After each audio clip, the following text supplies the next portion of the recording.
I knew like through school, like it could open up different opportunities for me.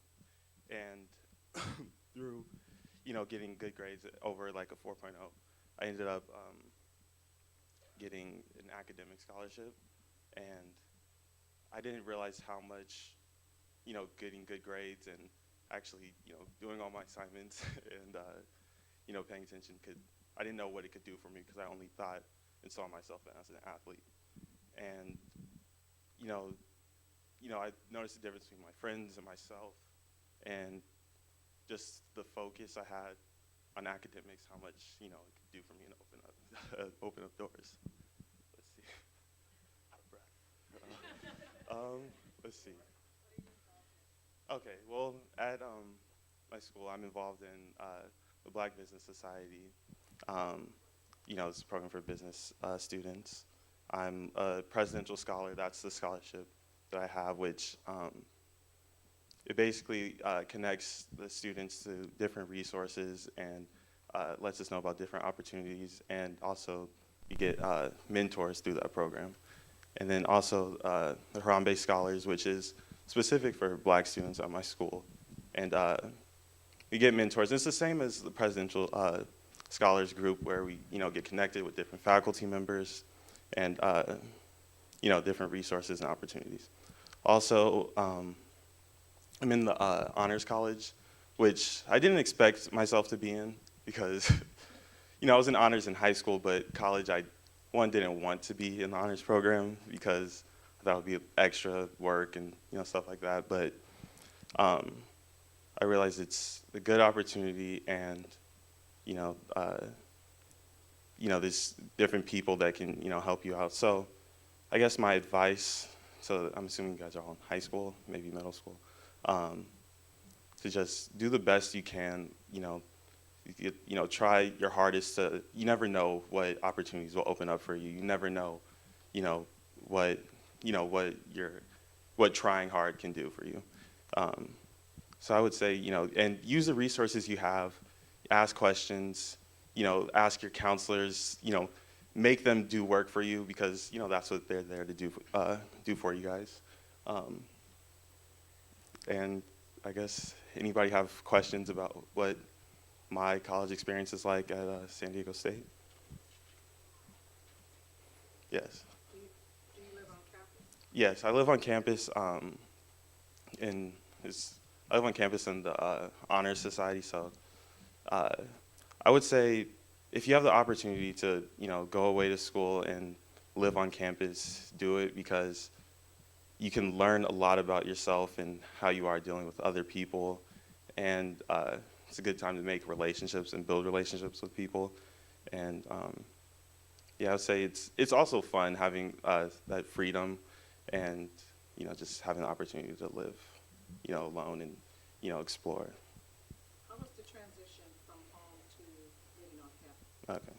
So at first, it was well, it was easy for me, but at first, the first couple of days, it's scary because you're away from home. You're not doing everything you're used to doing, but it's a time where you can get out of your comfort zone and grow as a person. For me, I, was most of high school, I was a pretty quiet kid, and uh, going away, being like thrown into that environment, I became a lot more talkative, and I'm growing as a person, and I think it helped a lot, rather than if I would have stayed at home and you know commuted to school. But I feel like if you don't live on campus, I feel like it's more important to get involved in different clubs and meet people because you don't have as much opportunity to, build relationships with people other than, classmates and stuff. So go to clubs, get involved, join e-boards and stuff, and just,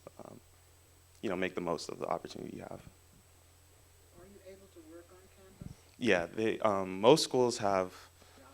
yeah, jobs on campus and they'll work around your hours. Yeah, they will, I know that. Yeah, so there's it could just most of them are only part time, and I know I personally don't work on campus. I know I have friends who do, and it's very flexible hours, and they have time for their homework, yeah, homework and studying. And some jobs even they can, if they work at a front desk or something, they can do their homework if it's not busy. So I think that's a good thing to do, especially, you know, you could either have extra cash or help pay for, you know, certain expenses. I have a question. What was the challenge with your roommate? Did you mention? I didn't have a challenge with my roommate, but it was hard because going in, we were both quiet people. So it was hard to, you know, open up at first, but it was kind of just forcing and making it work. Like, you know, if I, most of the time, unless, you know, you connect with people through social media, your roommate might be your only and first friend, you know, for the, especially the first day. But I know some people that have had challenges with their roommates, and the biggest thing is just respecting each other's space and just respecting each other. Just, you know, if you have a problem, talking it out with them, you know. But yeah, I personally, you know, I'm good friends with my roommate. I think it's best, you know, if you could get on good terms with your roommate if you don't like them. But yeah, it'll make it more enjoyable if you know, respect each other and, you know, have some sort of friendship. Does anyone else have a question? Any kids? Applying for scholarships, anything like that? No. Well, I guess I'll explain applying for scholarships then. I think, you know, a lot of times, I know a lot of kids who don't look for scholarships, and there's a lot of money out there. There's especially even some that are specific to Black students, and I think just apply for them. The worst thing, you don't get it, but you know, if you apply for a bunch, you'll get at least one. And when applying for scholarships, you know, explain all the clubs you did. You know, you can boost it up a little bit. You know, make it seem like, you know, I don't know, a high school basketball team was like the NBA or something. You know, just, you know, talk about the amount of hours you put in, and you know, explain. And so in high school, I would say, you know, join clubs, teams. You know, do volunteer work. It all will look good when applying for a scholarship. It'll all help, and it'll go into, you know, your application, making you more complete. Yeah. Any other questions?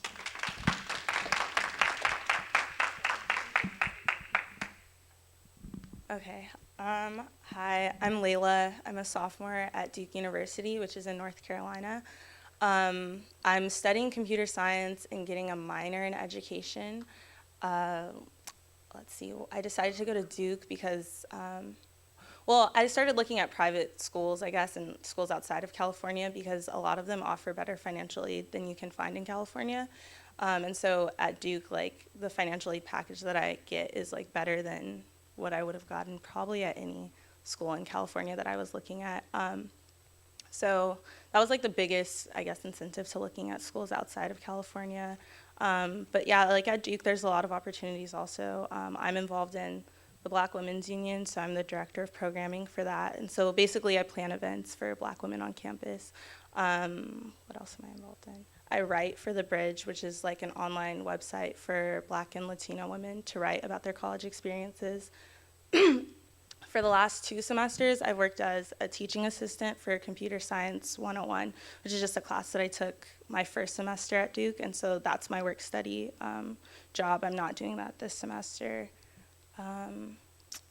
Last summer, I was able to work in Charlotte as, like, I was kind of teaching and, like, working with kids, and this summer I'm going to be in Charlotte, or not Charlotte, in Chicago, doing a tech internship with JP Morgan. But those are all opportunities that I got, like, through my school and just, like, finding resources on campus and stuff like that. Yeah, go ahead. What was your decision to go into the field that you're going into in school? What caused you to go that direction? Into computer science. It started in high school. I took a lot of AP classes through some in like academic scholars program that I was in. And so my senior year of high school, I took a computer science class. There wasn't really any reason, it was there and I decided to take it. And so I really enjoyed it. It was really fun to me. And then also, like, I understood that computer science and technology is like a growing field, and there's lots of opportunities in computer science, especially for people of color. So that was kind of why I like started getting into it. It was fun to me. There were a lot of opportunities there. Yeah, and I kind of just stuck with it. What's the student population as far as ethnicity? At Duke, there is a population of black students. I would say, I think we're like 10% black, but the community is really strong and like tight knit. I was quickly like able to kind of get immersed in that black community at our school, and I found it to be very supportive. There's lots of people that are willing to help like everyone out. We like, I don't know, she can say more about the black community, I guess. But I think that there's like not a lot of us there, but we are like a strong community, and we look out for each other. Yeah. Programming. Yeah, there's like, well, we have a whole like computer science department, and like all of those deal with different programming languages. So like, I've taken 4 computer science classes so far, and each one I learned like a different language. So like when I came into Duke, I only could program in like one computer like programming language, and now I think I know like 3 or 4. So that's definitely there. What was the challenge coming from Southern California and going to the South? Yeah, I mean, it's definitely, there's a huge difference, but I think that the biggest challenge is really just being away from family and home and like things that were familiar, because like I was going somewhere where I'd never lived before. I'd only visited once before in my life. So just adjusting to the little things like food places or like restaurants that are available in North Carolina that aren't here, or vice versa. And then not really like being able to see my family only a couple times a year. But it like, you get used to it. Time goes by fast. You come back for breaks, you see your family. So it's not really too much of a challenge anymore, but that was something I had to adjust to. You mentioned this financial aid, the differences. Mm-hmm. Why do you think it's so much of a difference, or better there than here? I think, well, I was looking a lot at private schools out of state, and so I think on the East Coast and in the South, schools are just older, so they just have more money to give to students. Where in California, I feel like maybe Stanford might be the only college that has like money to give to students like that. And then with public schools in California, they're all just so big. There's so many students, so there's not enough resources, I would think, for everyone. Yeah. So even with the expense of being an out-of-state student, you still felt, found that the financial aid was there? Yeah, so because Duke is a private university, they don't charge differently for out-of-state students. I think most of the students at Duke are from out-of-state, actually. But at public universities, so like at UNC Chapel Hill, like that would be a cost. Mm-hmm. So would you advise the seniors and those who are in JCs that would possibly transfer to look more at the private institutions versus the public as far as financial aid? Yeah, definitely. I think you have to be careful, because I know that some private institutions are like, will meet 100% of your need, which is like Duke, and there are a lot of colleges that do that, but there are some that don't. There are like smaller private schools that aren't able to do that, but definitely look at private schools. Okay, thank you. Oh.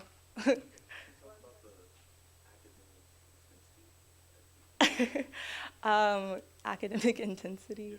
Well, classes are definitely hard, and I'm a computer science major, so I'm taking a lot of like science and math classes. It's definitely hard, but there are a lot of resources available to help you. There's like a lot of teaching assistants, office hours. Professors at my school are very willing to help students, so if you if you seek the help, you'll like be able to find it. Yes.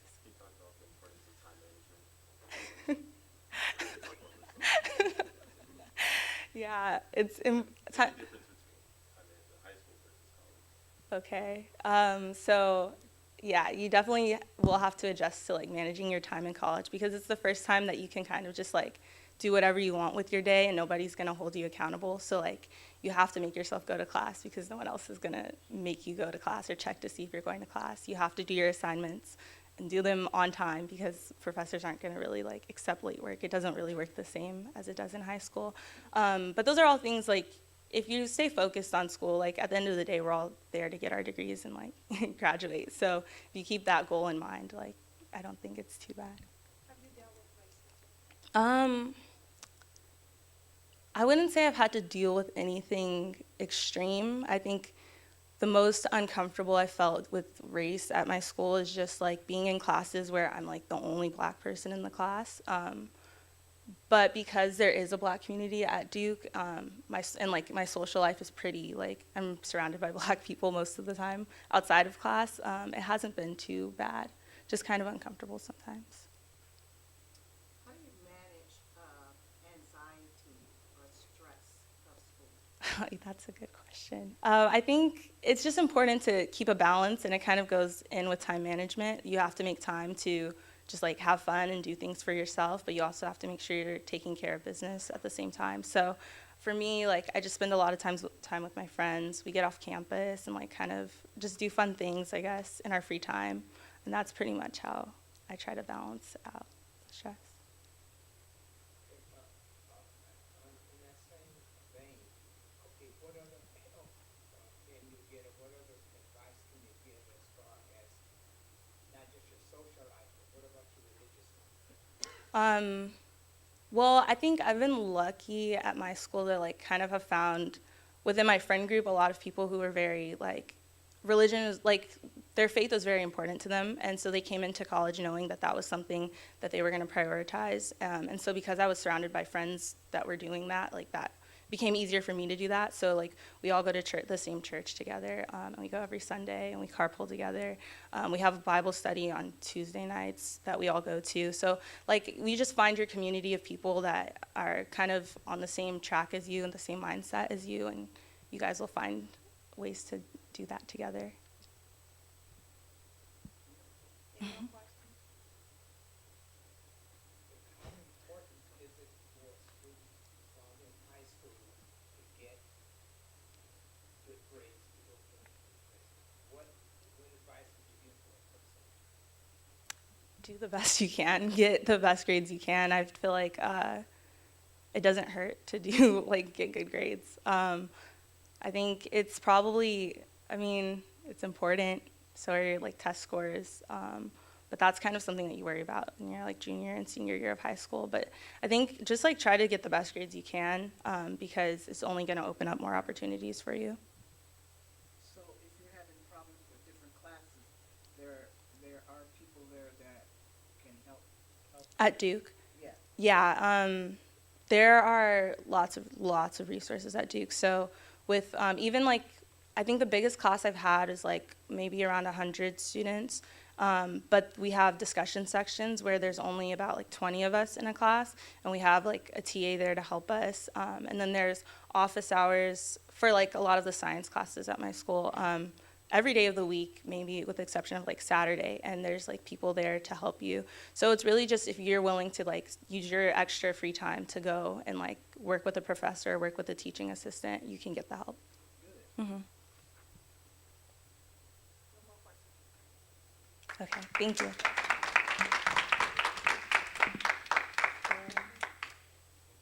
Okay.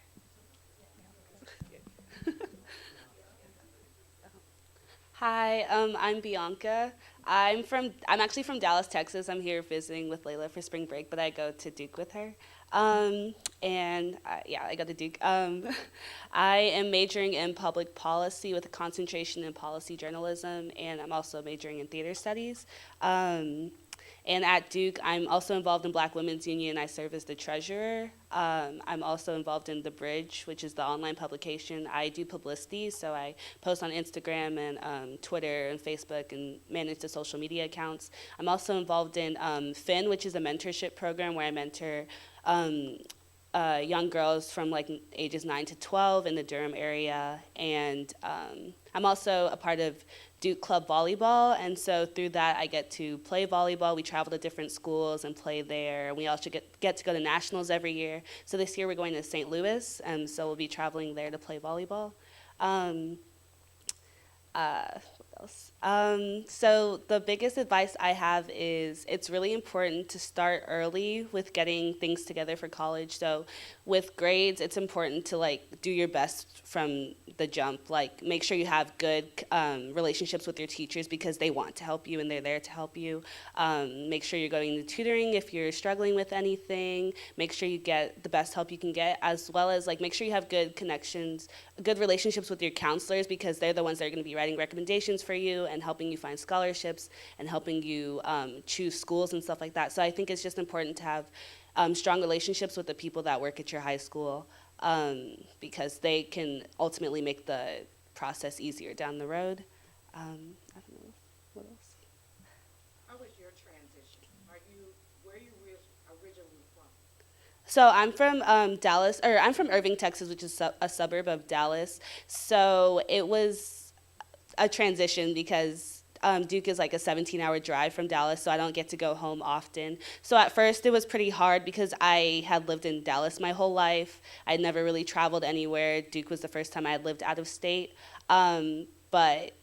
So yeah, it's gonna be hard for the first couple weeks, but also it's fun and it's exciting meeting new people, and eventually, you know, you call home a lot, you FaceTime your family, and so it like balances out. Why did you choose Duke instead of a university in Texas? So like Layla said, private schools are a lot cheaper. I really wanted to go to the University of Texas at Austin, but it would have been way more expensive than going to Duke. Private schools have really, really good financial aid, and they're need blind, so they give you like as much financial aid as they think you need, and so it's just a lot more affordable. Even with like flying back and forth, it's still a lot more affordable to go to a private school out of state than it would have been to stay in Texas. How did you select your major? So I came into college thinking that I would be an econ major because I was really interested in going into business, and then I wanted to do computer science, and then so I've just kind of been all over the place. But with public policy, I feel like it's a general enough major that I could go into anything I really wanted to. You can go into business, you can go into politics.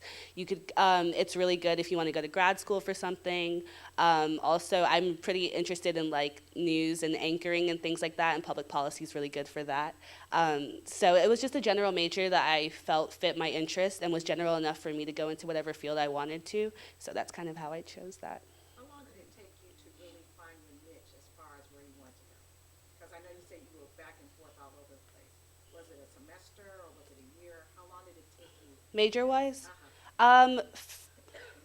For me, freshman year was all about exploration, so I took a bunch of different classes and a bunch of different majors. So I'd say it took me about a year, and this past semester I decided, okay, I think I want to focus on public policy, and I took a couple of public policy classes that I really liked. But yeah, it took me about a year, honestly. And that's okay, because you're not going to come into college like knowing exactly what you want to do, and it's okay to try different things. I think that's the biggest part of college is like finding yourself and discovering what you want to do. And some institutions give you more leeway to do that, but other institutions you'll have to like know exactly what you want to major in going into college. So it just depends on like what school you choose to go to.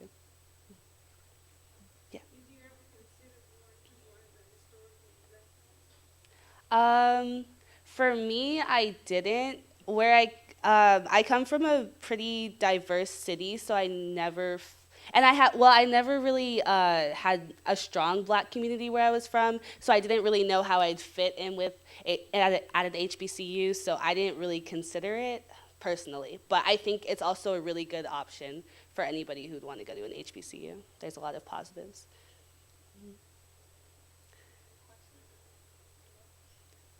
Thank you so much. No problem.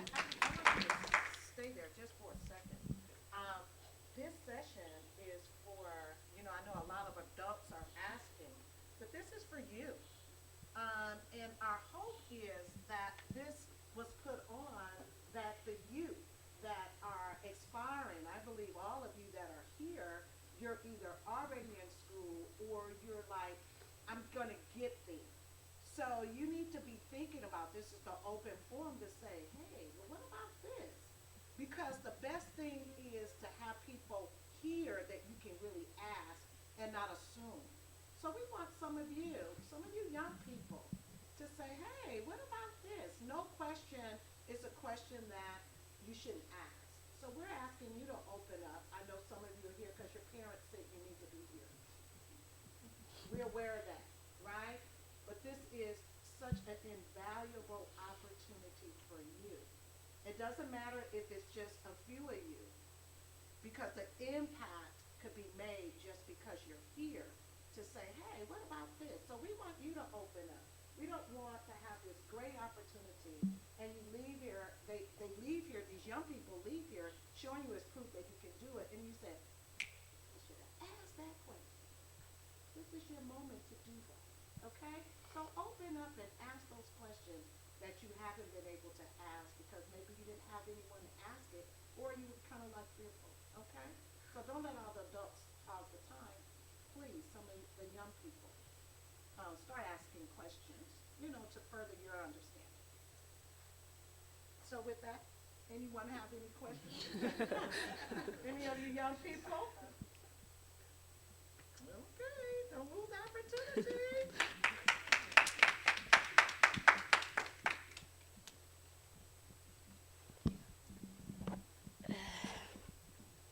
Most of y'all already know me, so I don't have to introduce myself. Yes, you do. I do? Yeah. Okay. These people are- My name's Sophia Martin, and I'm currently attending Long Beach City College. See, I can't even think right now. And I'm just going to be real with y'all. How many of you guys are active in high school right now? So, mostly sports, or what type of activities are you guys in? You raise your hand. So what activities or sports do you? Okay. So is there any clubs that you're interested in your school and whatnot? No? They don't have, do they have clubs or extracurricular activities? So I know that like with sports and all, my brother, in fact, received a full scholarship to Cal State Northridge with housing, tuition, Fullerton, sorry, with housing and everything. And with him, he was constantly studying and doing above average for what he needed to do. Me, on the other hand, I'm naturally a creative. So with that, like, art was a big influence. So anything that was art related, I was doing it. And then I'm also really good with numbers. So I'm going to tell y'all a little bit of my background. I attended Lakewood High School. I really hated it, to be honest with you. And in return, I kind closely, unexcused absence was in the 60s. So I'm just telling y'all, be proactive, get into clubs that will make you want to go to school, make a friend group that is going somewhere. Do not hang out with people that do not have a plan for their lives. Because if you hang around greatness, you will become great as well, and they will inspire you to do better. And yeah, I got into an art school up north in San Francisco, but when we went up there, my mom said, "You're not going to the school." I was still 17. "You're not going to this school." And I was kind of stubborn. I'm like, come again? And with that, did you apply to where I'm at before we went up there or after? Yeah, I didn't know she applied to my school, Long Beach City. But I had other plans. I had housing set up. I had the school accepted. And she was like, "No, I don't think this will be right for you," or whatever. And I was like, "Okay, I'm just going to listen to you." And that was the best decision. Listen to your parents, because sometimes they know you better than yourself at this age. So with that, what else? Yeah, I got into female leadership at my school in 12th grade. And that's the grade that that's the year that I didn't really miss. I missed probably once or twice. out of the whole year, and that's because I had issues with my health. And I'm just going to be real with you. Most of the time, those 60s, I was going through it in high school. So art was like an outlet. So that's why I lean towards art instead of business, because business is just straightforward with you. Art, you can express yourself or whatever. And yeah, with business, I actually like it, and I like college way better. It gets better, trust me. With the maturity level in high school, I was more mature than everyone around me, so I was like, okay, come on now. I need to get out of here. And yeah, I really love where I'm at because it's just like an open environment. Ask questions and they will be given to you. A closed mouth doesn't get fed. That's really true. And with financial aid, parents, make sure you fill that, the information for financial aid, because this semester I had an issue with my financial aid, and they all put it till, I think I got it 4 weeks after I was supposed to receive it. And I kind of had to come out of pocket for that. And another thing with coming with books, books are really important. Even you might be able to find them online, but don't trust it because there will probably be viruses on there. There's a what is that website that is called Chegg.com, where you can rent online or print. And they also have study tools like with tutoring and everything. And go with that, with tutoring. Go to tutoring. Even though you don't need it or you think you don't need it, you'll need it. And don't just, okay, what they taught me, 2 hours per every unit that you take will be your study time. So with that, if you're taking 12 units, I'm taking 12 units right now, 3 classes. And with that, I have to study 24 hours, 2 hours per unit. You guys get that? Okay. And with, I'm going back to financial aid. I'm all over the place. Financial aid, if they don't give you your answers, if they don't, I'm gonna put this up there.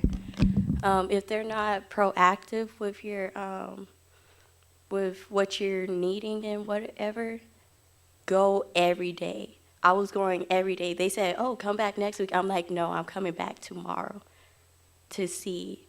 Like you have to fight for what you need.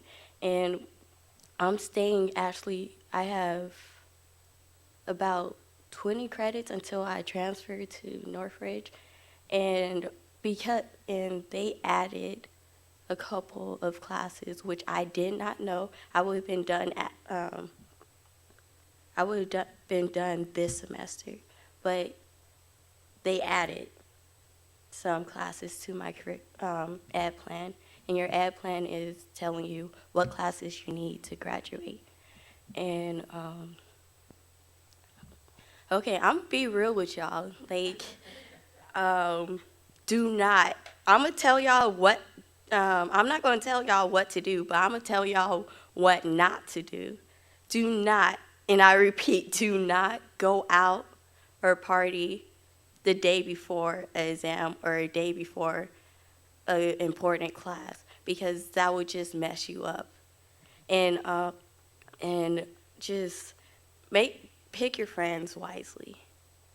To be honest with you, pick them wisely, because I've had friends that would ditch class, or not say ditch class because you really don't. Some classes they take attendance, some classes don't. And yeah, just don't ditch class. Attend. I have a question.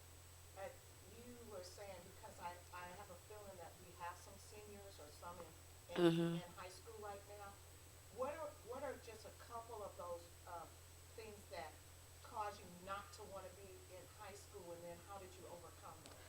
The maturity level of my peers. And most of the time, if you see me around in high school, if you saw me around in campus, I will either have headphones in or just like in the hallways waiting for my next class with my friends. And that wasn't really like, I wasn't really open to everybody because I saw certain things and I was like, nah, I'm not dealing with them.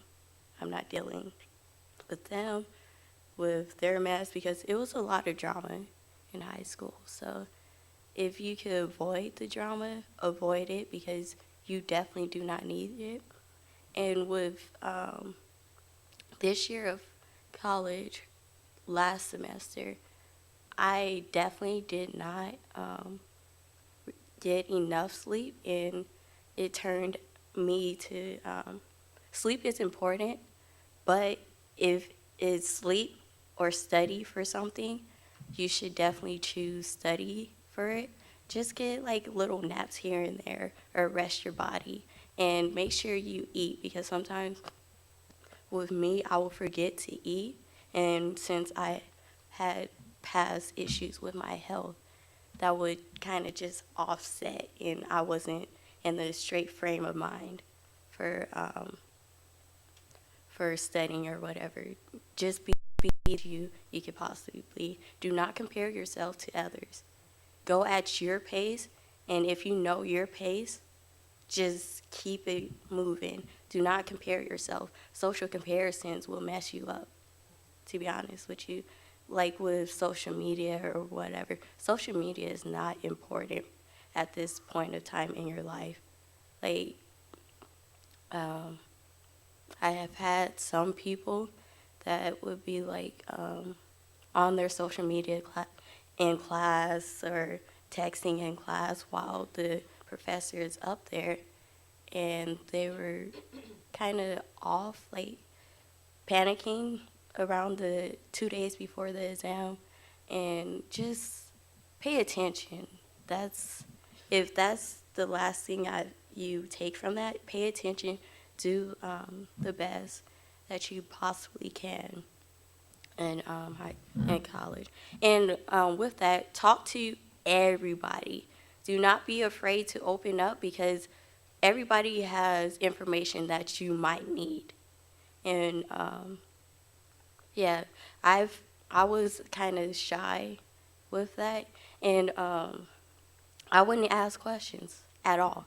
I wouldn't receive help because I was shy or too afraid to let people know, oh, I need help, because I'm prideful, to be honest with you. I'm trying to overcome that, but it's hard. And last thing, sometimes I'm just gonna be real with y'all. College is not for everybody. If you could pursue something after your heart, pursue it. And if you fall, get back up. Don't focus on what's not. Focus on the potential of something. And yeah. What else? Just make sure you're on track. Do the best you can. Be the best you can. And also, with working, if you're going to decide to work,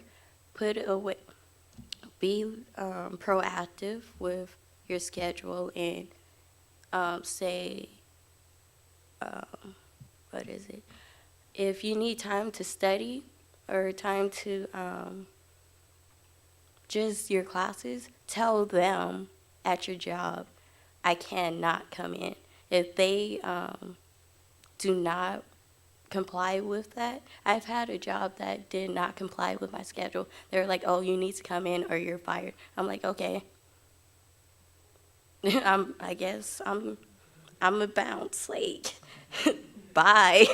I don't need this job anyways. I could get a better job, in which I've had. I'm working in the electrical department at Lowe's right now. It's pretty good. And I've had a lot of students or peers that said, why am I learning this? How can I use this in my life? You're going to use it eventually. If not a year or two when you're learning it, it's going to be 5 or 6 years, because working in like the electrical, Kelvins and all that with science, it came back. I was like, okay, I can help you out with this. This is what you need. This is what you need. And the amount of Kelvins is offset, whatever, But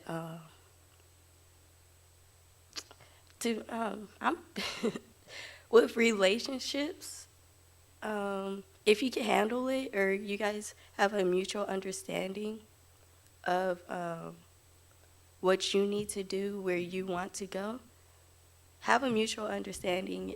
In high school, I do not recommend you to have a relationship, to be honest with you, because that will probably, you're there to learn, and you're not there to, I don't know.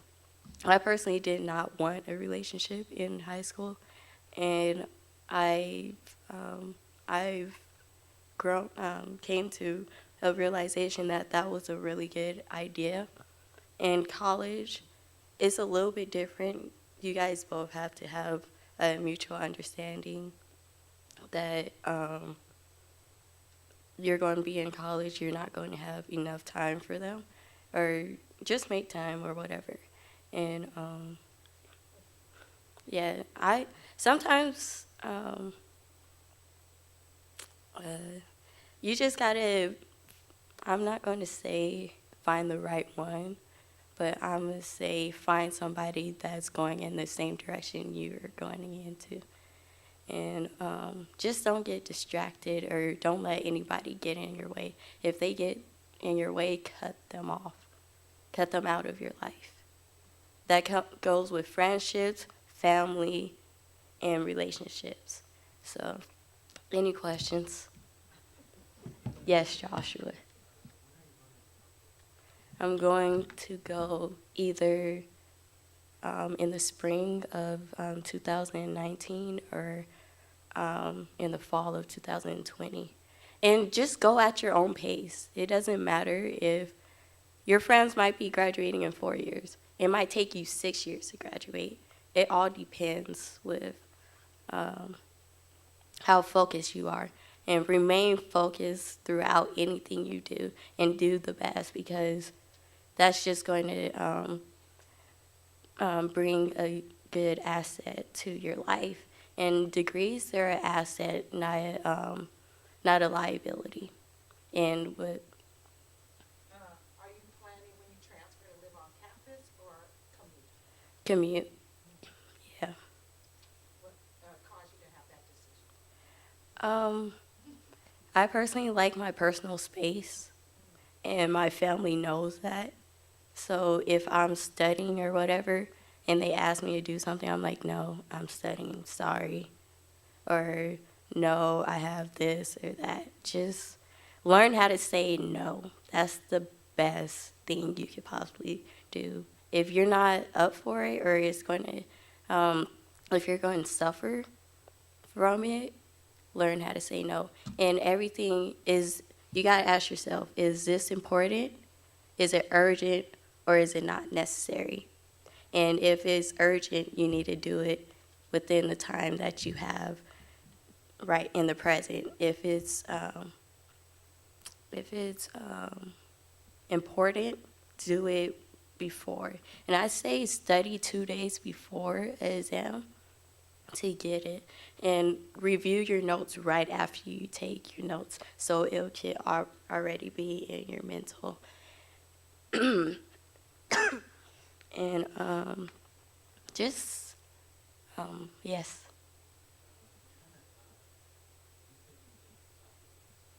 I took honors class, but like I said again, I did not want to be there, or did not want to try. So, like, it all depends on you.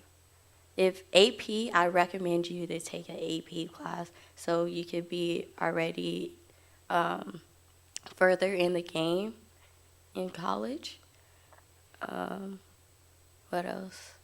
And always networking, because sometimes you might get a job. You can get a job if you networking, like a really good paying job if you network. Last semester I networked, or I was talking to an individual who had a spot opening to help her at her job above minimum wage, like a really good paying job. But with that, I was a full-time student going to school from 9 a.m.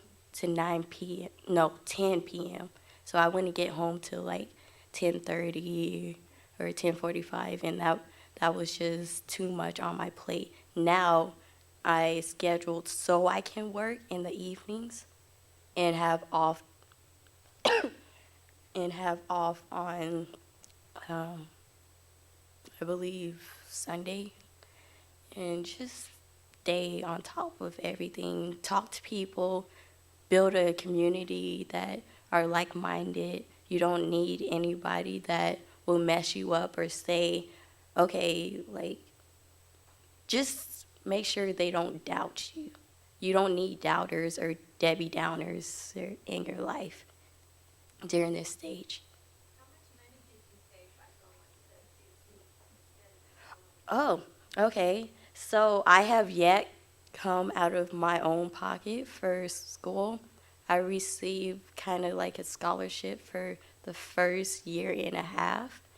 And now, like, they should have charged me for last semester. No, this semester in like the winter sessions, but they have not. And I'm not going to ask any questions about that. So I'm just like, okay, y'all not charging me, so I'm not going to ask any questions or raise any flags, because I probably don't. I have it, but I don't want to pay it. And with my field of business, when I transfer, I must go into finance, and I really want to either own a business. That's my desire, and I'm working on the process of going through that right now, so I can own a business as well as go to school, so that can help me out. But if I use my degree, I will just do financial analyst, or I really don't scratch that idea. Any more questions? Thank you.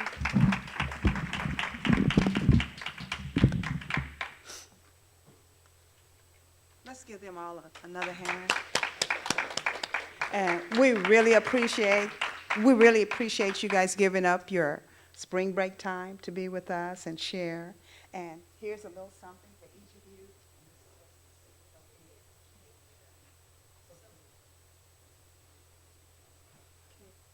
I have quickly, and this is for the high school and middle school students, a little money trivia. It's a little something in here for you. Don't look at your cell phones. This is from your memory. Whose picture or face is on a $50 bill?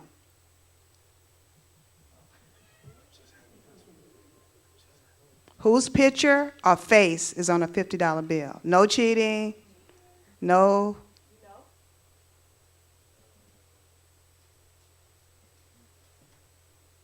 No, that's not right. Anybody else? Ulysses S. Grant. Okay, next, and we're going to go. We don't want to take a whole lot of your time, so we're going to try to speed this up. We would have had a break now. Can we just skip the break, or do you guys just, okay. Next up, we have Deacon Charles Jackson. I'm sorry, I was supposed to, you. I'm so sorry. She said, I'll be real brief. We'll talk with the kids. That is the most I've heard you speak since you've been here. So you just let the cat out of the bag that you have a lot. I'm looking at you, Sophia. that you have a lot to say. This has really been an enriching, a time of enrichment.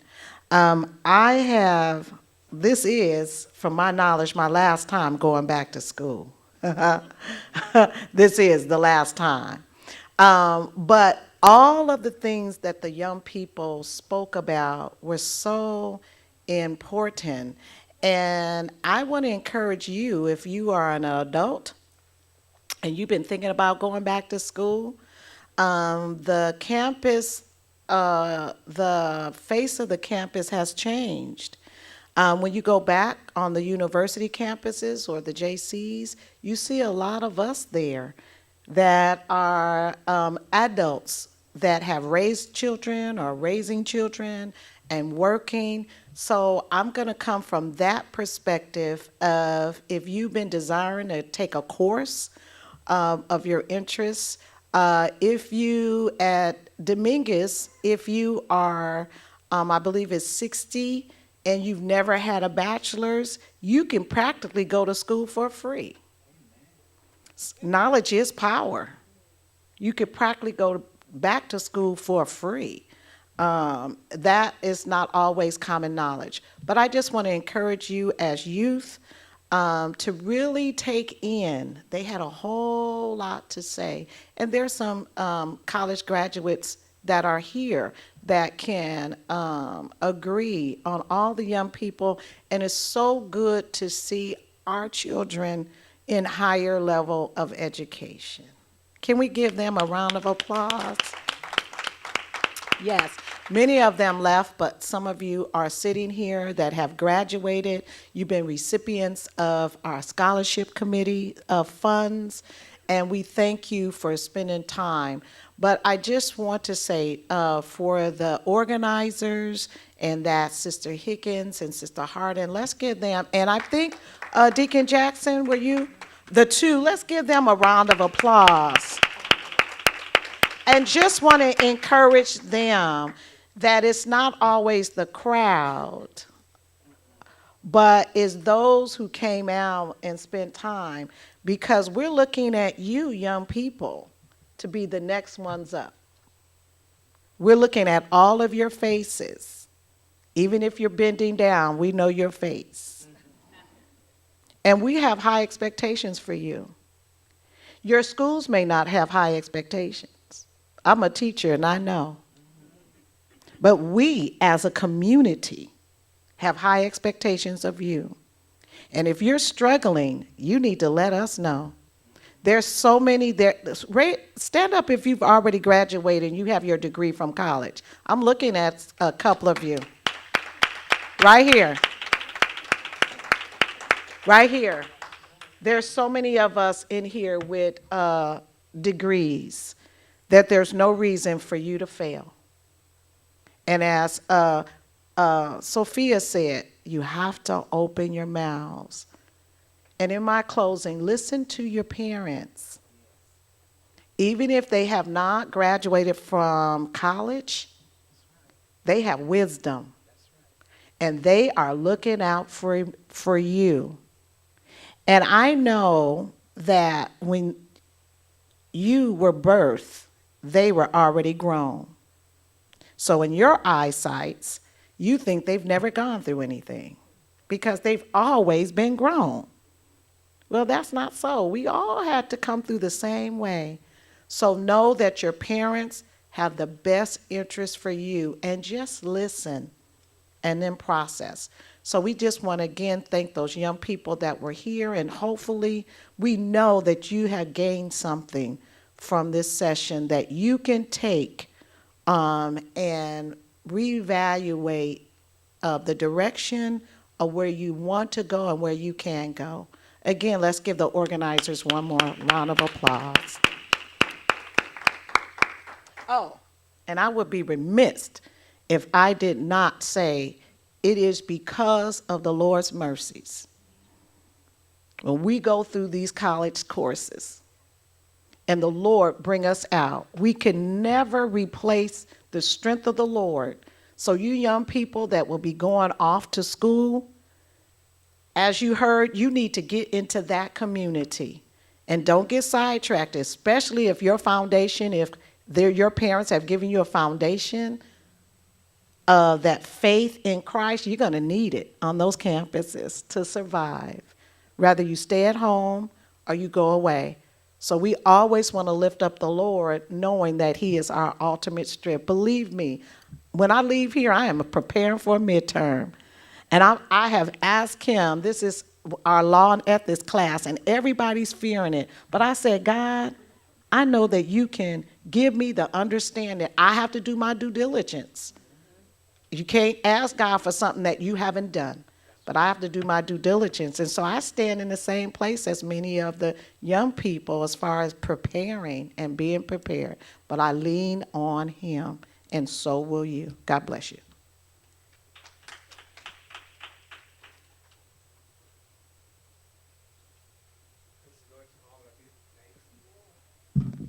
Oh, thank God for all of you being here. And all I want to do is stress the importance. Why are you going to school? Why do you have high school? Why do you have a trade? Why do you go and do anything? It's because for you to be a productive individual in America. And when you're in America, then in your own community, and then in your race.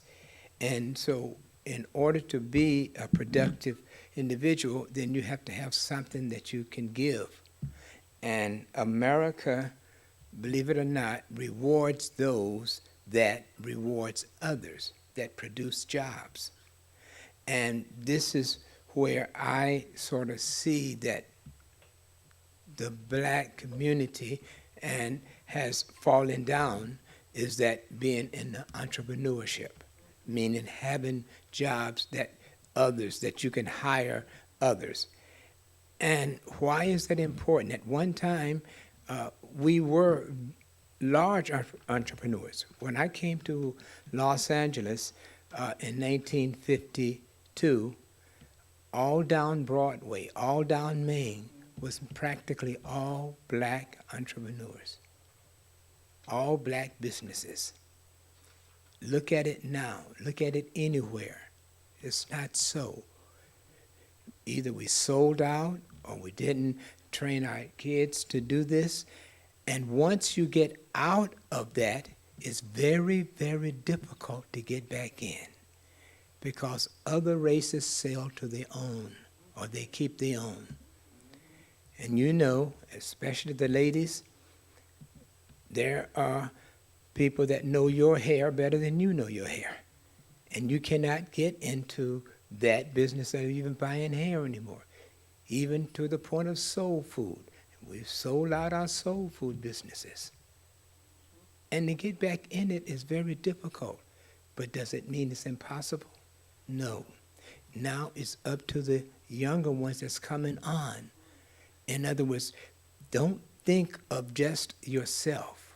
Think of what I can do and leave to others and have your kids. And I have to admit that when I went to college, I didn't have that mindset. I didn't have the mindset of being an owner of something. All I wanted to do was go to college, get a degree, and get a job. But if you heard my grandkids, my first one, he wanted to be an entrepreneur. I thought about it later, and this is what we need. And he was, as he said, he was a basketball player through his whole life. And he was being groomed for that, but he never looked at himself as being an academic. But then because, you look at it this way, if you're not number one in the state of California, you don't even have a chance of even going any further. You can probably go to college, but look at all the college teams that we have, even in basketball, football. How many of those kids actually go to the pros? Very, very few, just a handful. And then, I agree that always the best player is not in the pros. Sometimes you can have a best player that's right on the streets. Why? Because they didn't get this together. And even those that made it to the pros, if they didn't get this together, they still lose a lot of their money. So all I'm saying is that academics and athletics go together. Do not focus on one without the other. Put them both together. And then whichever break opens up for you, go in that direction. But don't forget the athletics or the academics. And we look at the ones that have made it. They are 1 in 10 or 15 million. Magic Johnson made it, but why did he make it? It was because of Jerry Buss. He took him under his wings and showed him the ropes. And he did not, when he first came in, Magic Johnson was only making $500,000 a year. He wasn't making a multi-million-dollar contract. $500,000 a year. But Buss showed him how to invest. He showed him how to do that. In other words, a job will keep you with the money while you're working. But a career and being an entrepreneur, you will have money the rest of your life. Your money is working for you. This is what it is. This is the beauty of an entrepreneur. The money works for you. You don't have to get up in the morning to do anything, but your money is still working for you and making you money. So keep this in mind, that you want your money to work. But in order to have money to work, you first got to make it. And then you have to know how to use it and to invest it. And this is where family is so important. It'd be good for somebody to be in engineering. It'd be good for somebody to be in business. It'd be good for somebody, and as she said, to be in art. It'd be good for somebody to be in something else. And if you can't be in, let's say, then you have your own. You may want to be an electrician. You may want to be a mechanic. It's good for you to be there, and then the family can help each other to grow. And so this is the thing. Your closest person that you can know is maybe your brother and a sister. Make sure you have friends and you stay friends with them. And then you work together. You may not be able to get along together when you're here, but when you get out, because if you can't trust your brother or sister, you know them, then it's going to be very difficult for you to develop a relationship with somebody that you don't know. I can name a lot of players that have lost money because of their agent. And they thought the agent was on their side. But you have to be with somebody that you can trust.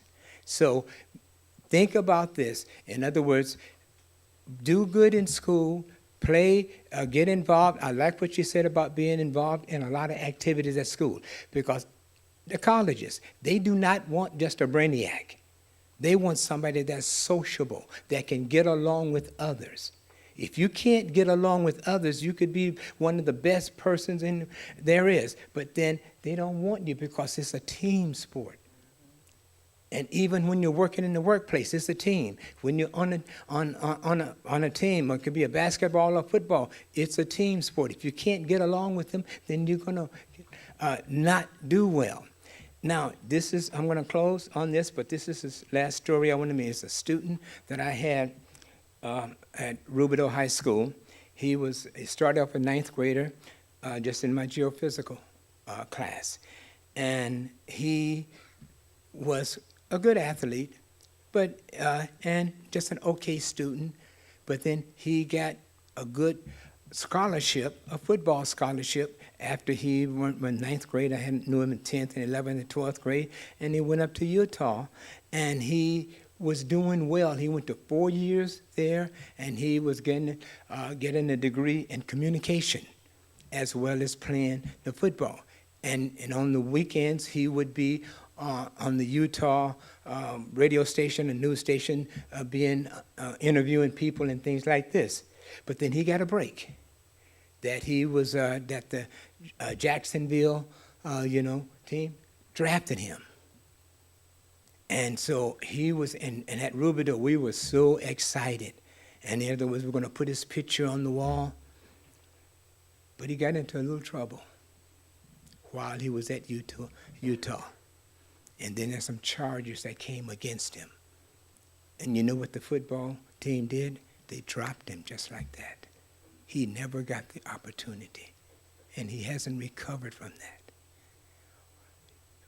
Just as what the students have said before, be careful of the ones you hang around with. Be careful of the girls that you're going to be with.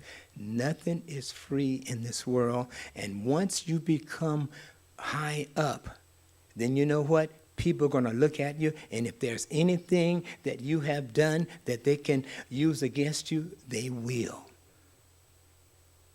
It is hard for a black individual, especially a black man, to move up. So keep yourself clean, because not everybody care about you, and a lot of people don't want you to move up. And if they can find something against you, they will.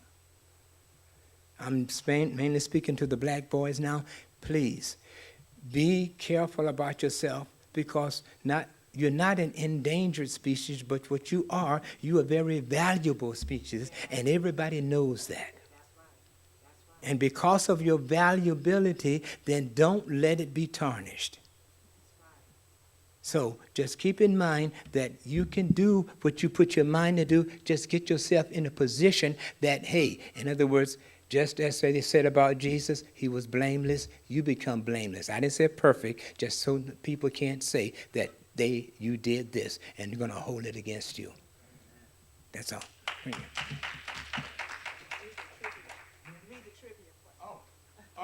Trivia question. Okay, trivia question. Let's see what we got here. It's on the outside. Whose picture or face is on the $100 bill?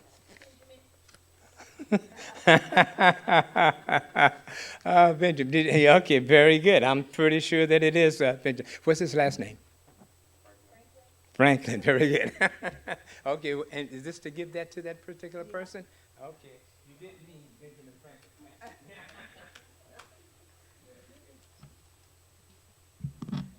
You know, I want to thank all of you for coming. How many of you are visitors here?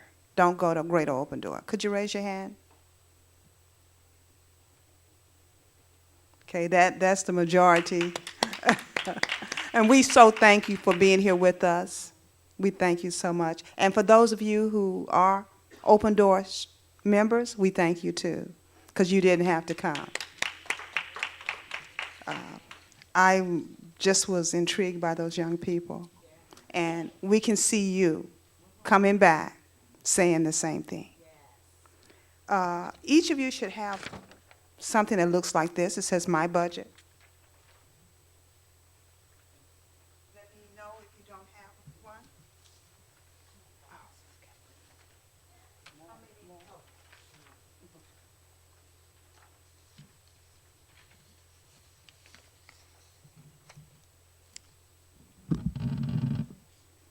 And I'm gonna be brief with this.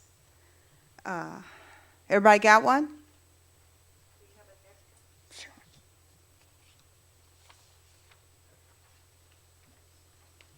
And I do have a more detailed list, but we'll have to make more copies and see that you get one that Deacon Jackson gave me.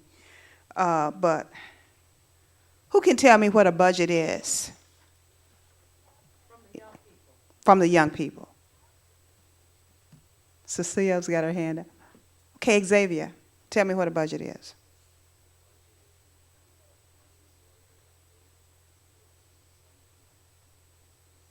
When you have it stored, okay. That's an answer.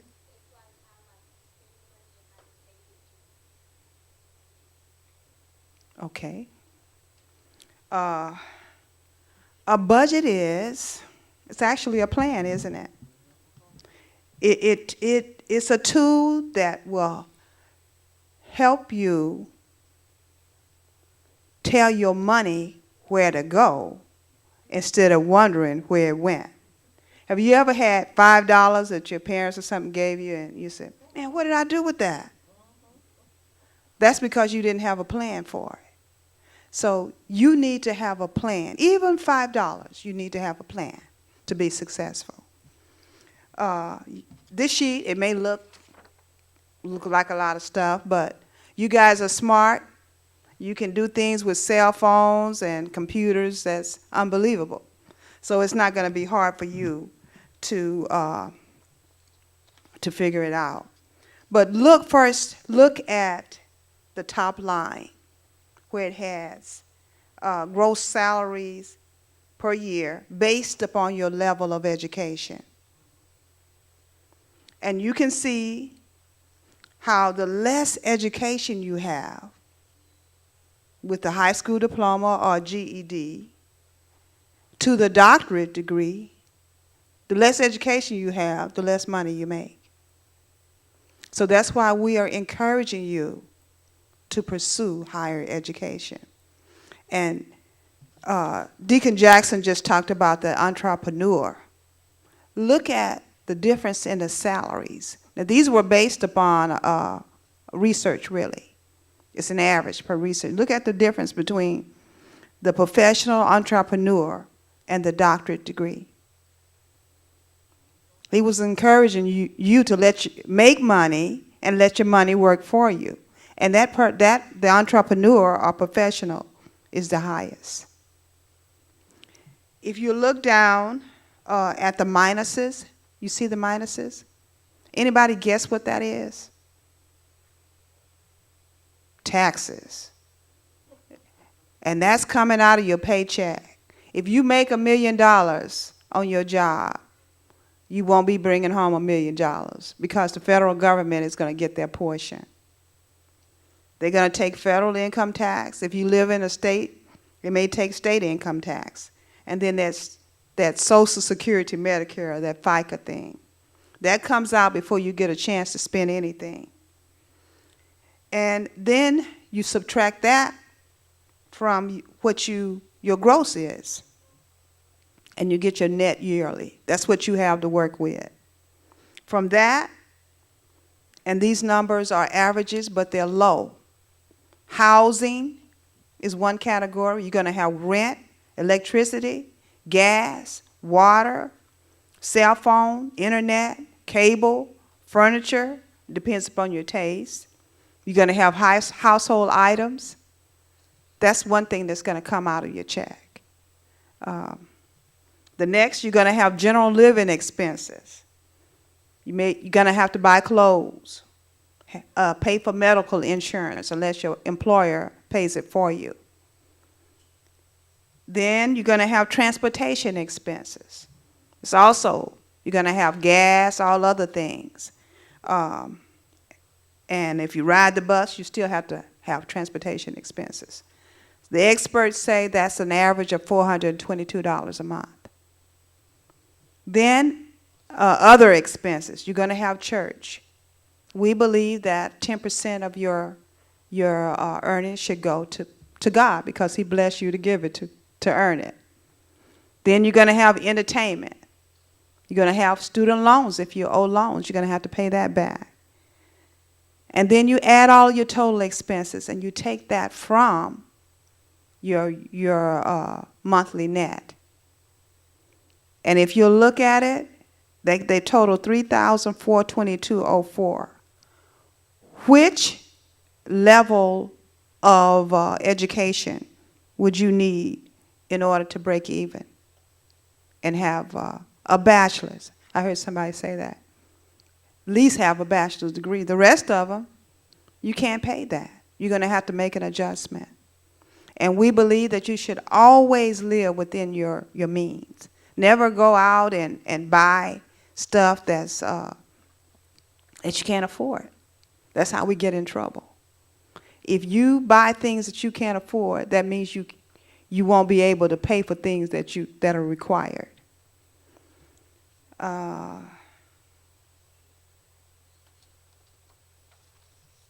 Let me see what else. And everybody's budget is going to be different because you're going to live in different places. Long Beach, I looked at, and this is a 1-bedroom apartment for Long Beach is, anybody guess what range it might be? 15 and more. This is small. This number is under. 2,000. She knows because she's discussed it with me. She's looking for an apartment. 1 bedroom, correct?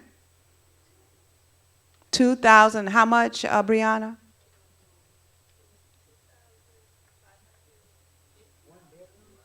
Yes, they are up there.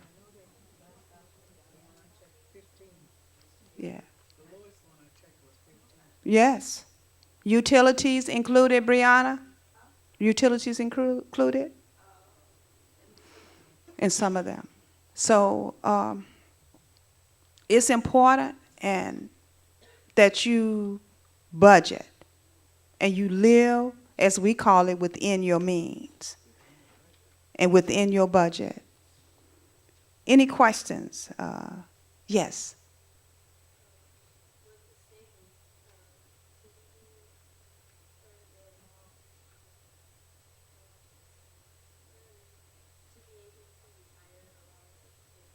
Mm-hmm. 401k? Mm-hmm.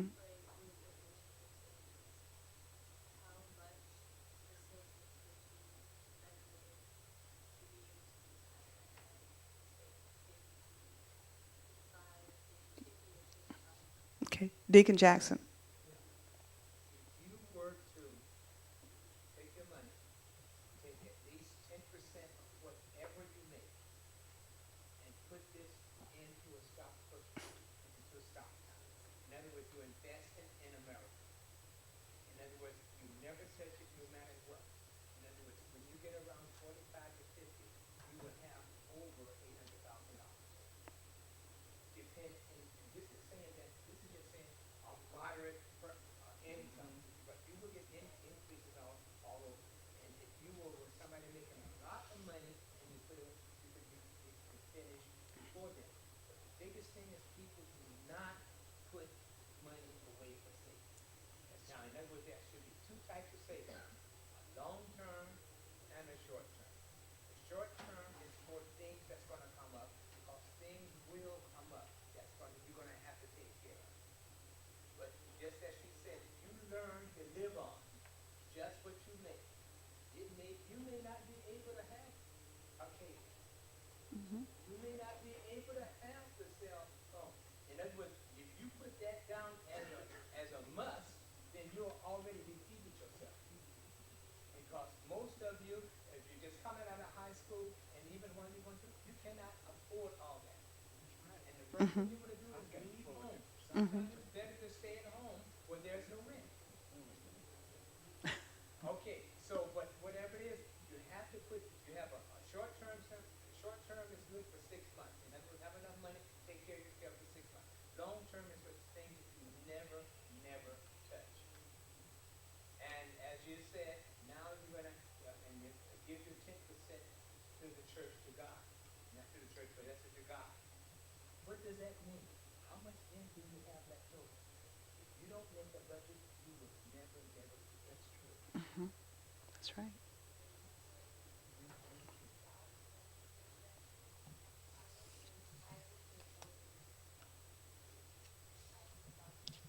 You diversify. You never go put all your money into one stock. You put it in several ones for this reason. Whereas, and then the world is so large and it's so big, there's some that's gonna go down, but because that was going down, another one is going up. In other words, it's like, in other words, they're investing, and so you have this, and so it only works after about 20 years. In other words, and it's that last few years that it really starts spiraling. And if you're ever in a company that gives you a stock purchase plan where they will put in maybe 50% of whatever you put in, take it.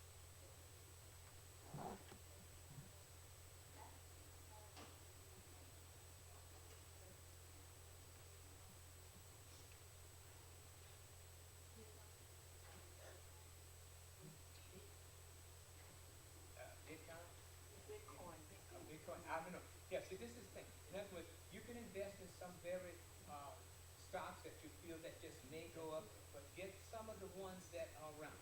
Edison, AT&T, all those, and all utilities and all these things that's always going to be there. You're going to need electricity. People are going to have phones. They're going to have all this. And I could some of the automotive, companies. And then some of these other ones that, are risky stocks, try it. In other words, for a long-term goal. But remember, what you're investing in stock, this is money that you don't need. In other words, I can still live if it goes down. I just want to say something about stocks and be careful about the fast fads. Yes. Bitcoin, you need to really look at what's going on with Bitcoin.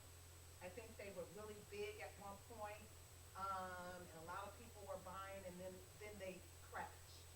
So we just, whatever it is, especially if it's fast and everybody, take your time and ask questions. Make sure. It could be the thing for you. Some of them are very short-term investments, and you want to get that money, take it out, and invest it in something else. But you have to be paying attention to the stock market to be able to do that. So if you are a novice and you're trying to get in it, get with someone else who knows if that's the direction you want to go in. Nothing's impossible, but it takes some time as far as making sure that you're making the right choices. And based on what she said, it's so true. If it sounds too good to be true, chances are it's not. So, in other words, there is no quick way to become a millionaire when you depend on somebody else. Now, in other words, this is where the entrepreneurs get. When you look at the people that became millionaires, it was on them. It's inventions that they came up with. It's not what somebody else came up with. Yeah.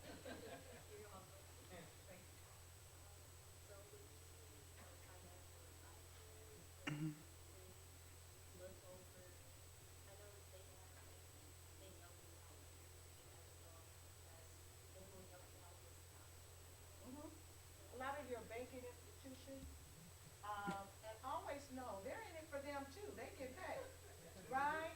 So you have to keep an eye on whatever you do, but I would say your first start is with a financial advisor. And a lot of them will advise you for free for your first visit. There's a lot of them that will advise you for free. There's a lot of companies, when you listen to 95, I think, .5, the Christian station, that they have it where your first consultation is free. But just don't land there. Compare.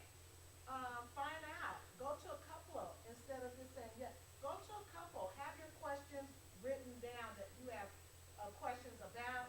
Go to one, and and you'll get a feel for who is going to, be the best place to go. And then you have to, it's really good that you're asking questions because you're young, so then you can accumulate versus us that are a little older and starting. We all need to have something. But when you're younger, it's a really good, and talk to us. But your financial advisor is your first one. With the stocks, another way is Google has an app like Financial Google. You can literally go on there and look, and a good thing to start with is stuff that you use. Who makes your phone? The stores you go to, and you can mark those stocks and actually watch them and see what they're doing. So at least you can get familiar with what the stock looks like, what those numbers mean. So you can do some research on your own to get familiar. Can you say that one more time? Who should we be looking at? You should be looking at the things that you use. No, who you said? Oh. Should we be looking at Google, which part? Finance Google has an app, and you can put it on your phone, and you can tag the different stocks you're interested in. So every day on your phone, you can look at what you tag. It'll have those stocks, and then you can go through and look at the history to tell you if it's going up and down. That's just so you can personally understand what you're looking at and what you're putting your money into. So, and like I said, to get started, you can just look up things that you know, Walmart, McDonald's, the places you eat, the phones you use, the clothes you buy. See how those people, how their stocks are doing, how those numbers add up. And that'll give you personally some information before you just trust what your advisor is telling you as well. You should always do some research on your own when it comes to your money. And I want to challenge you guys. This is exactly what it is. We gotta have from your own family financial advisor. trust. Because there's so many, and see, this is why we get in trouble so much. We don't have anybody that we can really go to, that we can, because why? And this is a jack of all trades, but I'm not expert in anything. Right. We need some experts in these different areas. That's right. We need some experts in it to be doctors. Why? And that would be to be dentists. Like my son, he goes to his wife's sister's doctor. They give him a discount. They don't charge him that much. See, we need people like that because do you think all these people that are rich are paying a lot of money for like No. that? No, they have the connection, but we don't have that. Young people, please, go into this. You can do this. Don't always just think about football and basketball. They take the academics with you. Why? Because you're going to have a brother and sister that may need your help. That's right. And I just want to say this, we have people amongst you. We have financial analysts, finance people who work in the finance right here in our state. So use your resources. That's right. Great information. I hope you guys are absorbing it. One thing I want you to look at your jobs too. When you you think about investing. I work for a school district, so I have a tax shelter annuity. Have had it for years, and it has worked wonders. Never gone under 4%. When the market caved, it still stays. So take advantage of that, what's there. You know, they may have, like he said, 50 plan that matches some of your income, your savings. Take advantage of that. One of the big mistakes I made, and I'm going to sit down and let Sister LaTanya go. I had a lady that worked with me. Her husband worked for Home Depot. This was years ago. They didn't have as many. I said, oh man, that's going to go and come, come and go. I had invested in them, just a few. Home Depot is still here. The stocks are out of he just kept investing. I can only imagine how much he made from his stock at Home Depot. So, like Sister LaTanya said, Deacon Jackson, study. Sister Bennett said, study before is this a good decision? Should I go here? Should I not? So, we want you to do well. Sister LaTanya.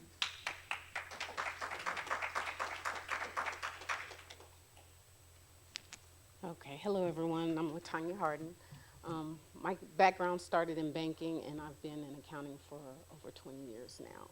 And I just have a couple of notes from things that people had already said that kind of just sparked my interest. Dealing with, like Sophia said, at Long Beach City College, they're still not charging her. Well, I work at Long Beach City College, and one thing they don't tell you, as long as you apply for financial aid, they waive those fees. And sometimes they don't go back and capture them even if you don't qualify. So you can literally end up going to Long Beach City College and never paying your fees for classes if you continue to just apply for financial aid and not even if you don't qualify. I didn't know that, but when I found that out, I literally went to Long Beach City College, got my AA. I went to Dominguez and got my bachelor's degree. I didn't qualify for financial aid, but at the end of it, I only came out of my pocket $5,000 for a bachelor's degree, just between grants and different programs that kicked in for me.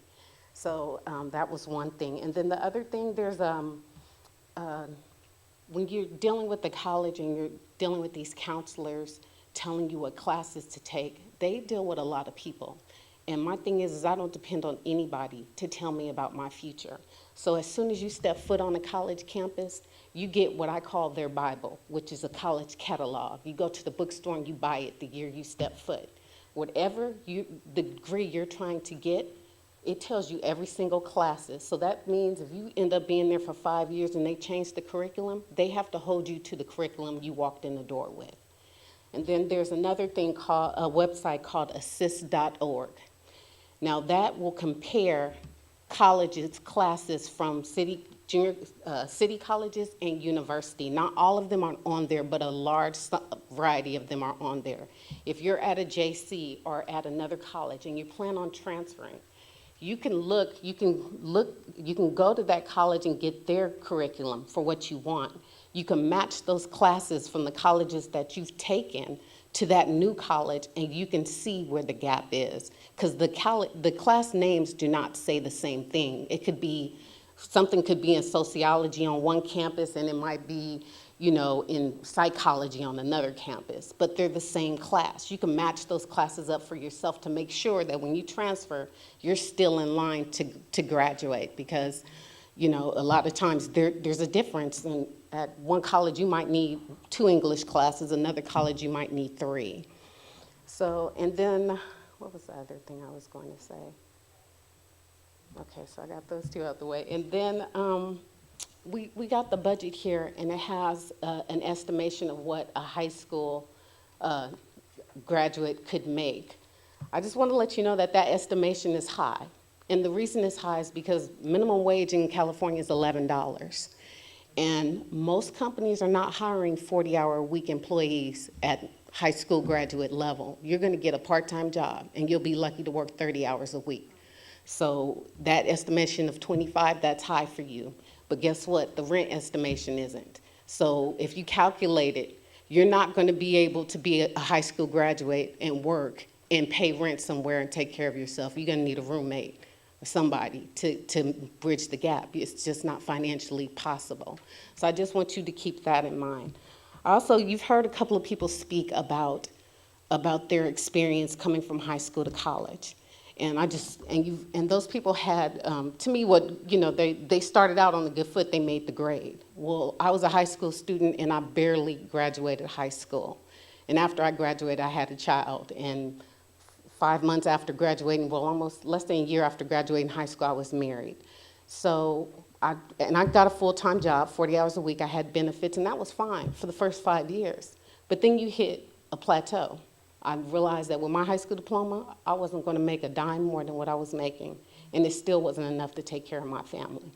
So I went back to school, and when I went back to school, because I didn't have the grade, I had an extra 1.5 years of junior college to do.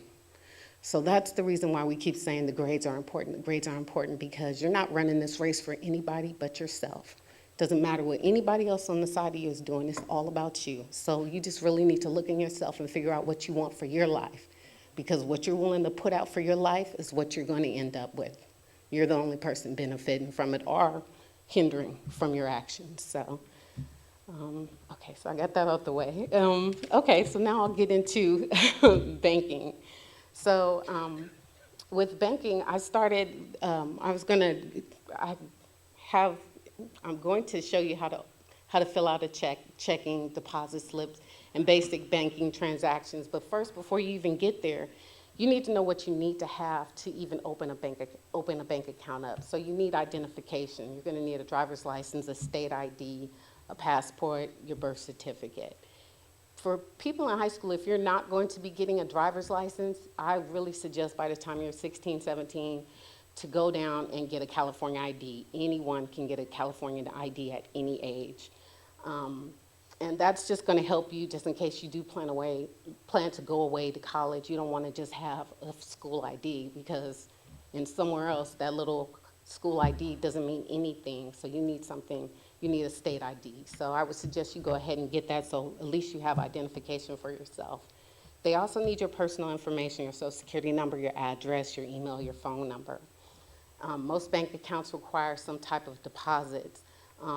Most of them say about $25 to $100, but I do know that school credit unions are usually a little more easier to get into. The amounts that they require are low, so I know credit unions, you can go in there with $5 and open an account, and you'll be fine with that. Credit unions are also, like Long Beach School Financial Credit Union, they will let anyone associated with a school in California to get an account. So if you're a high school student, you can go there and get a savings account. Most checking accounts you can't open by yourself unless you're 18. And after that, you need to complete applications. You can do that either online or you can actually walk into the branch and open a bank account up. And there at the bank, they have a signature card you need to sign for. At that point, you'll go and you'll make your deposit, and they will return and give you all your information that you need for your bank account. And then I just have just some summaries of what you should consider when you're looking for a bank account. It really pays off to compare. A lot of bank accounts at banks have fees associated with it if you're not keeping a minimum balance. Usually a credit union, they usually don't have those fees, or even at banks, you can do other things to offset it. So if you can do a direct deposit to your account that goes in every month, they'll waive your monthly service fee. You should also check to see how much it's going to cost you to use the ATM and figure out your bank's network, because there's other networks, like I can go to 7-Eleven and use my bank card and it doesn't cost me anything. So if you make sure wherever you're banking, you want to find that bank's network so you can go and use the ATM without accumulating fees for doing that.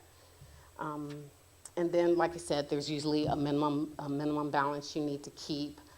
If you can bank online, if you need checks, some accounts you don't need to do any checks. They have a complete online account at my bank. You do everything through the ATM. They don't send you a statement. You look online to get your bank information, and it's all electronic transactions. So that's the first page. So if you flip to the second page on how to complete a check.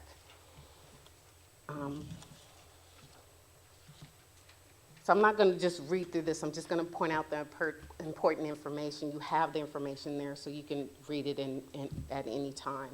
But the parts of the check is pretty important. A lot of people don't understand that. So in the A, we have the drawer, which is the account holder. That's going to have anyone who is a signer on the accounts, their name is going to appear there, their address is going to appear there. On line B, you have the payee. The payee is who you intend the check to go to. That could be an institution like Edison, or it can be a person like your mom, your dad, your sister, or whoever you're writing a check to. On C, we have the check number is usually always printed at the top of the check, but if you also look down on the numbers at the bottom, you see that 101 is also the check number. So the check number is also printed at the bottom, and that's just for processing purposes when the check goes through the process from being deducted from your account. Under D, you see that the date. That date is going to be the day that you write the checks, and it's usually the current date. Some people do postmarked checks, but the banks don't honor that. So if you hand somebody a post-dated check, which means like today's the 17th, but I wrote the check for the 25th. If they walk in the bank today, you've signed that check, they can cash that check. So it's no post-dated checks are not honored. If someone presents it, we'll cash it for them. The printed amount on the check. Now there's on number E, you see where you write the amount of your check in numbers. But then you also see over here, way down on K, you also write the amount of check in words. And what I would suggest is always, well, here they did a good job. They put the 100, because some people write and don't bother to put, like here they didn't write in the dollar. I actually write dollars and fill that whole space up, because you don't want anyone to be able to alter that check or squeeze something else in there or change it to thousands. So a good way to do that is just to fill that line up, whether you write a line in front, a line behind what you've written, but you just want to make sure you filled that line up so nothing else fits in that space. And so, let's see, back over here, the F. Now this part, this is where the signer, so the person who is writing the check to someone else, you sign your name there. And I've seen a lot of people try to sign over in the memo place, but on all checks to that bottom, that would be bottom right, you always sign your name there to authorize your check. So let's go to G, and G at the bottom. So G and H. H at the bottom is called a routing number. And the routing number is to identify the bank that has your check. It identifies the credit unions, Bank of America, Wells Fargo. Everybody has their own separate routing number, and that identifies them. That routing number is an American Banking Association number, and that identifies your institution. And this number isn't highlighted on here, but if you look at the top of the check right above where the date is, you see a number in a fraction.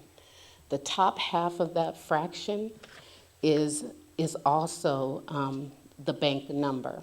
And that also identifies your institution. And I'll, further in this, I'll explain how that works. And under G is your account number. And here we have all numbers are filled in, but some, like my credit union, my account number is really only 4 digits long. So you would have zeros, and then those 4 numbers at the bottom to identify your specific account. Let's see. Okay, we went all through there.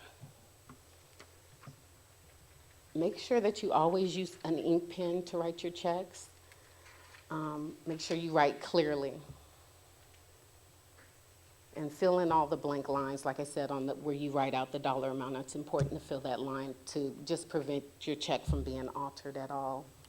And never sign the back of a check. On the next page, you'll see the back of the check. I have a front and the back of the check. Now, the back of the check is for the person who you've written the check to, that pay to. That person is the person that signs the back of the check. So like when you receive a check, you're gonna flip it over on the back, and it's usually the same side that the payee is. If you flip this check over, there's usually lines there that you'll sign your name. And by signing your name, you can then cash the check. To limit what's being done with the check, you can put for deposit only. And if you put for deposit only an account number, that means it only can go into that account. So you wouldn't be able to take that check to another bank and then say, I want to cash it, unless they have you sit there, cross it out, and initial it, and change what you've designated the check for. Let's see.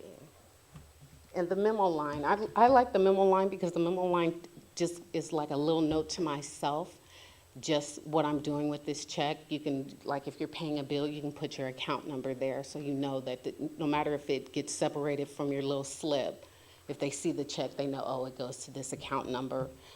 It's also good, like if you're gonna loan somebody money, of course you should do a handwritten contract with them, but you also write on your check, loan to be paid by.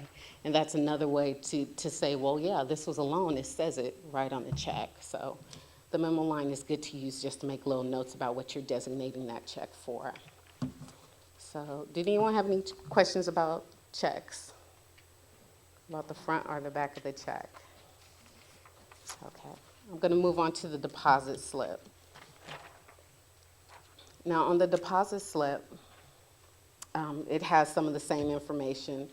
The A, of course, is going to be the account information. They have the date that you should be filling out when you plan on making your deposit. Now, there's a signature line on the deposit slip. You only need to sign a deposit slip if you're asking them to take cash back. Like you have a check for $500, you want $100 back.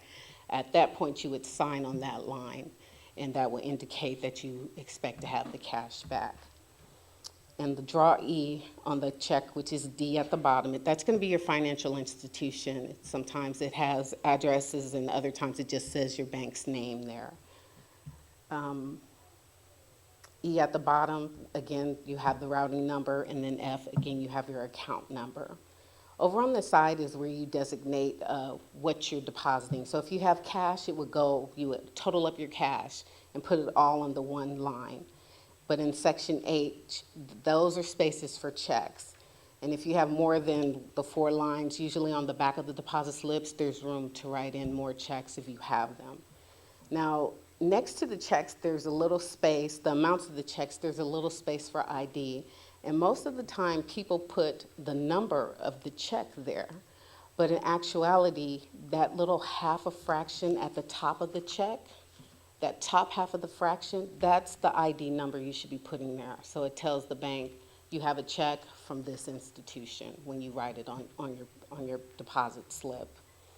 And then you have I where you subtotal, so you get the whole total of your deposit with cash.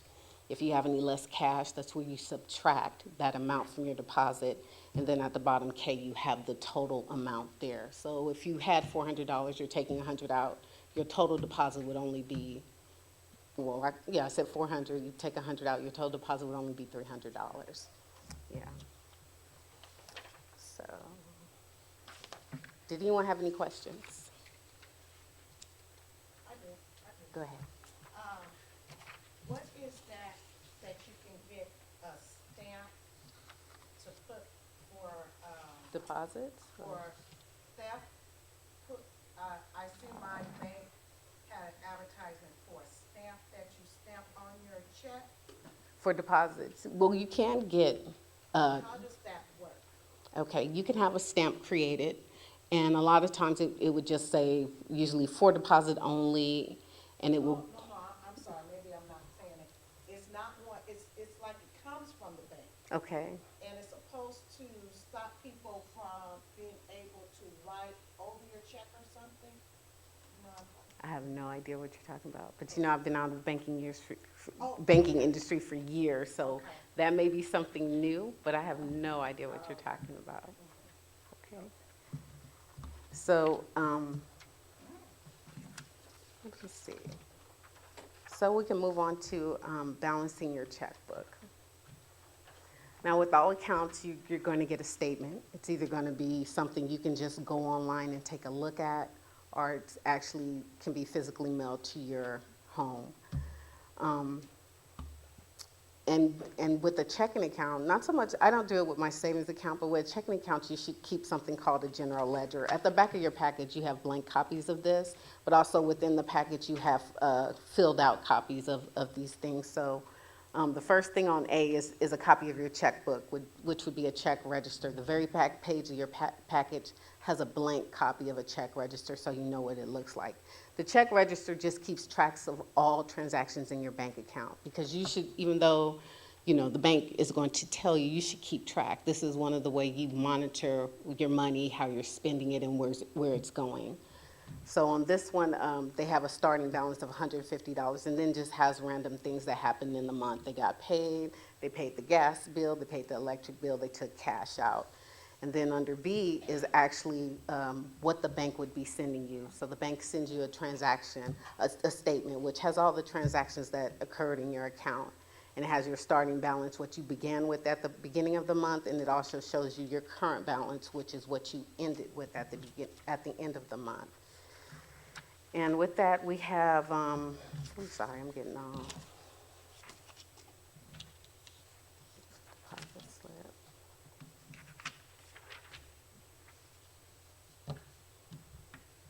Maybe.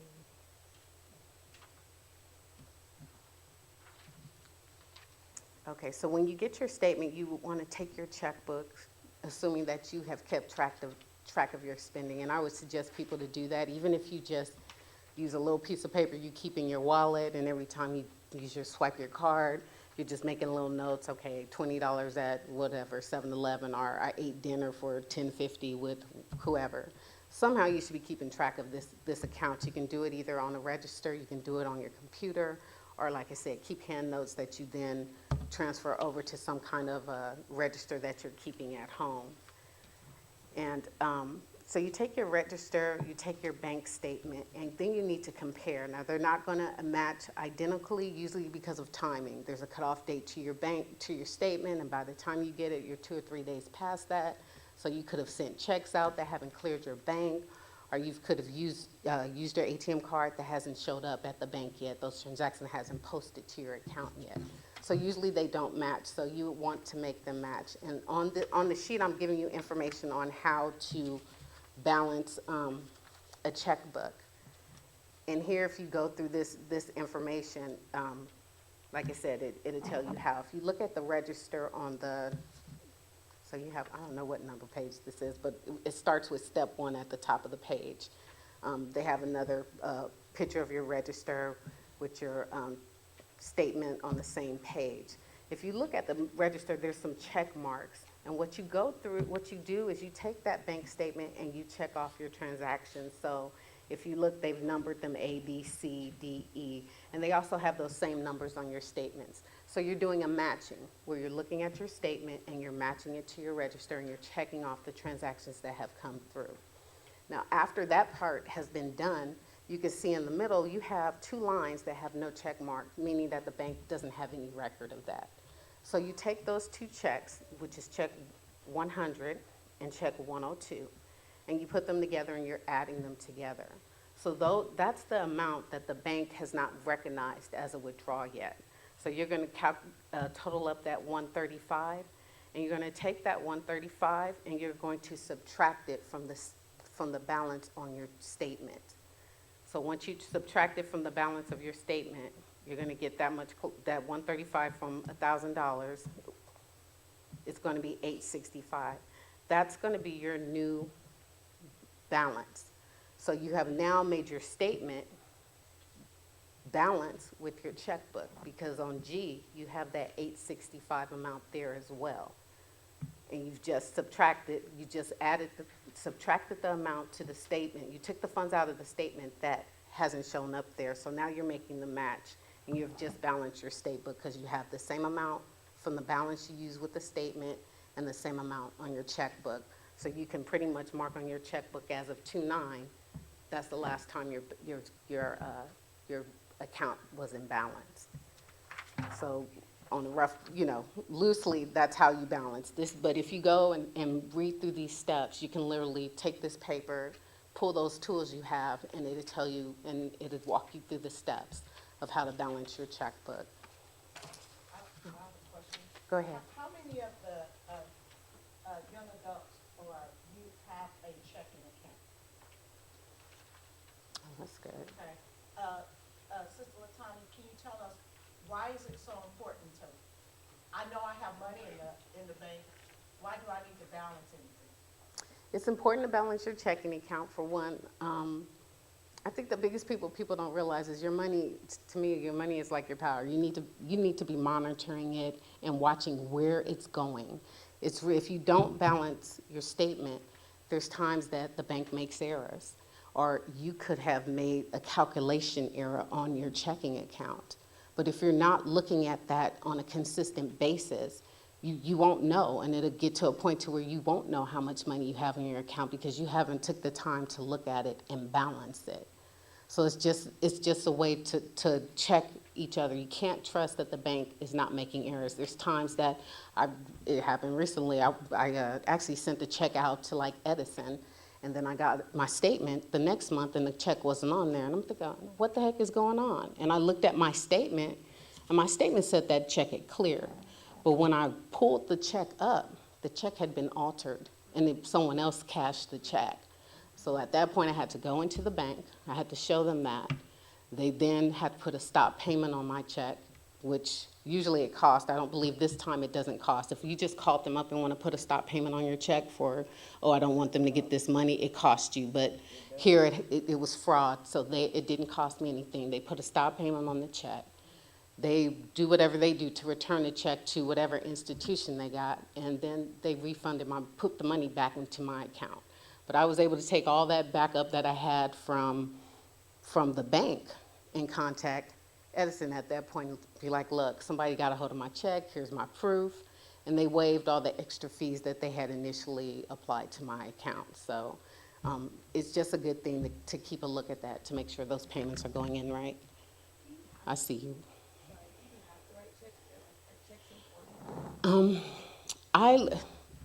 Checks are important. I know what you mean, because even with filling out a deposit slip, technically you guys can photocopy those checks on your phone and send them in. You can slip those checks in the ATM now. There's a lot of ways to do this stuff without paper. Checks are still important to me because I still use them, and not as much as before. When I first started running my house, I probably wrote 15 checks a month. Now I probably write 2. Most of the time it's just 1 because everybody has some way to pay direct deposit. My last checks that I usually write is to the church, but now they have that push pay. So I just push pay it on my phone.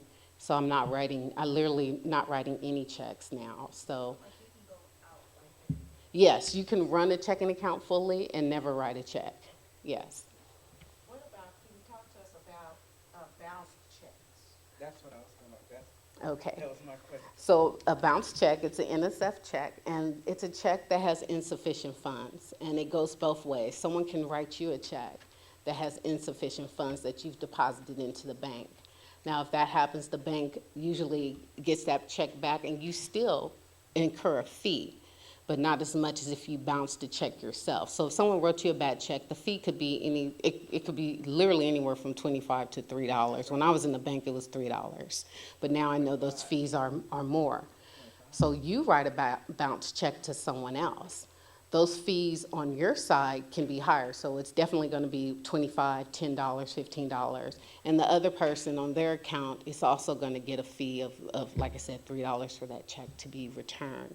And that's also another reason why you need to be balancing your checkbook, because you need to be watching how much money you spend. We have that card can be so deceiving because you swipe, swipe, swipe, and when you finally look at it, you don't have any money left. And then, like she said, if you're not tracking it, you don't even know where that money went.